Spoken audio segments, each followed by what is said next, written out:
Hello, if you want to use Gemini from Google on your POCO C75, then you will have to start by opening Google application. Now click on the right upper corner and go to settings.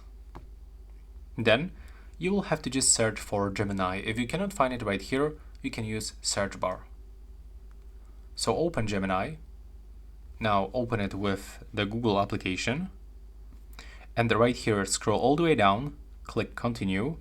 Tap more again, and again, and again, and click to use Gemini. Now as you can see, the Gemini is turned on.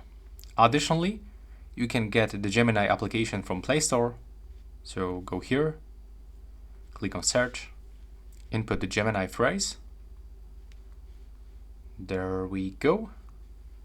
And you can install it. So it's basically the same like you download the Google Assistant application.